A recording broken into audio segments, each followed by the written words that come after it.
South Carolina in the house. It's good seeing all of y'all. Thank you for having me, Mr. Chairman, Vice Chair Phillips. This is amazing. Thank you for putting this together, and thank you for having all of us be out here. I want to give a special shout out to Susan Shelton. Where's Susan? Susan, thank you so much. As soon as this was announced, Susan sent out a tweet saying, "Oh, yeah, can't wait to see you." And I just want to thank her and the Texas Federation of Democratic Women who are doing outstanding work here in Texas. And Susan and some of the members were actually down in Charleston, South Carolina. If y'all haven't been to Charleston yet, you need to come. And she can tell you about it. We got grits and shrimp and all that good stuff, so make sure you come down. But they've been doing some amazing work. And a little bird told me that you guys are about to celebrate the 50th anniversary. 30th anniversary here in Texas. So congratulations on that. I hope that all of our federations of Democratic women across the country can have as much success as you guys have had here in Texas, so thank you.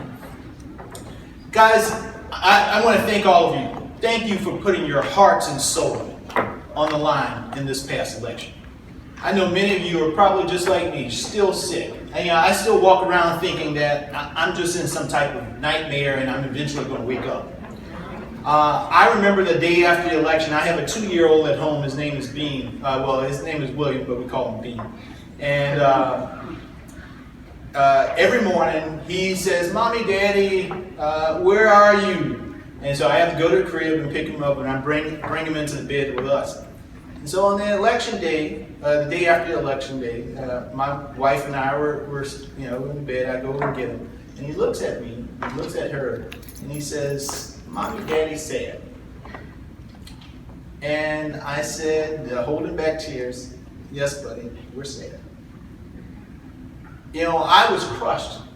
And I wasn't crushed just because Hillary lost or that Donald Trump won. I was crushed because of the future of this country for the next 4 years and the impact that it would have on my son, who is the light of my life. The impact that it would have on my grandmother, who raised me. The impact that it would have on my mom. When thinking about what went wrong, over the past 2 years, there's been a lot of things about people feeling as if they have not been heard. Feeling as if though that they or the folks that they love don't matter.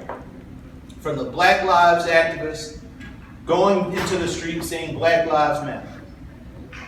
To Latinos, those who have come to this country and may be undocumented, and those whose parents are children who are here, feeling as if they don't matter. To the folks in the LGBT community, LGBTQ community, fighting for their right to love who they want to love, feeling as though they are under attack. To Native Americans, the first Americans, feeling as if there's no one fighting for them. It used to be that the Democratic Party was the party that fought for all of us. It used to be that people could go to the Democratic Party and could go to its elected officials when they had issues and problems in their lives. But now what they get from us, they get TV ads and pieces of mail and radio spots. They no longer have that connection, that conduit. My friends, we have to fundamentally transform the Democratic Party. We can't just be the party that goes and begs for votes every 2 and every 4 years. We have to become a community party, a community organization that goes into the communities, helping people address the day-to-day issues that they're battling with. We lost that connection to the people, and we have to rebuild that. And the first way that we do that is we have to invest in our state parties. Howard Dean in 2006 came up with the 50-state strategy. And what happened in 2006? He fought tooth and nail with Rahm Emanuel and Chuck Schumer, who all they wanted was for the DNC to send them a check so that they can put more TV ads on it. But Howard Dean said, no, we can't do that. Because it's just not about the battleground states or the targeted states. It's about all of the states. Because you know what? Even the red states send 2 U.S. senators to Washington, D.C. Even the red states send at least one member of Congress to Washington, D.C. And all of those people enact laws that impact all of us, regardless if we're in a blue state or a red state or a flyover state. We have to go back to understanding that all state parties in all states matter. And we have to invest again in our state parties. We haven't done it. We got drunk when we off of the idea that we were able to elect Barack Obama in 2008. And we got rid of almost Howard Dean's efforts in 2006. And we were still drunk in 2012 because we were able to win again. My friends, we can't be the Democratic National Presidential Committee. We have to be the Democratic National Committee, fighting for those people not just on the top of the ballot, but all of those fighting the good fight for Democrats on the bottom of the ballot also. That is what we have to get back to. That is where our heart is. It is those people working on the front lines that have more impact on the day-to-day lives of our voters than the person that sits in the White House at 1600 Pennsylvania. When we talk about voter suppression laws, when we talk about things like voter ID and all of these other efforts to curb our rights, those things are happening on a local level. Yet the DNC does not coordinate, does not invest in those folks on a local level. We have to change that. We have to transform that. But what we need, my friends, and I know, we get caught up.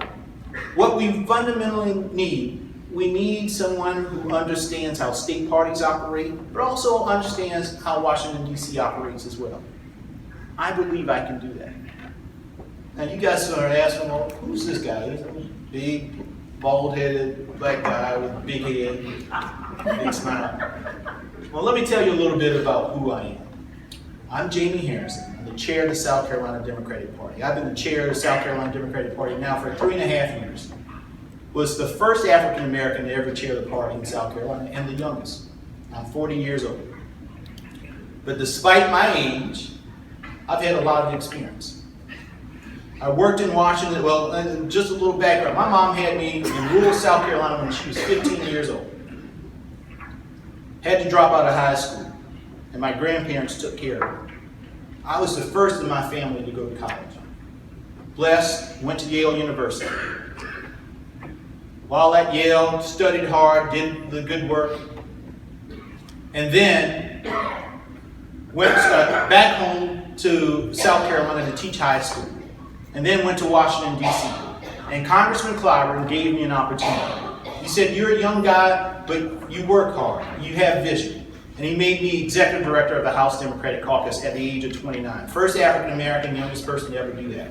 And then we took the House back in 2006, and I worked in the whip operation. I was the guy who made sure that we had 218 votes to pass legislation to get us out of the Iraq War in order to have the Matthew Shepard, James Byrd hate crimes law. I was the guy to get those votes in order to do that at 30 years old. And then went back home to South Carolina to help transform my red state. We are building a new organization in South Carolina. We're setting the platform for winning. And that's what we all need to do. I started a political fellowship called the James E. Clyburn Political Fellowship, named after my mentor. And what are we doing? We are training 250 young people.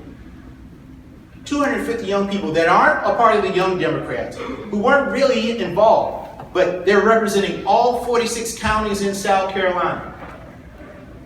And they're going to be the next generation of candidates, the next generation of county party chairs, the next generation of campaign operatives.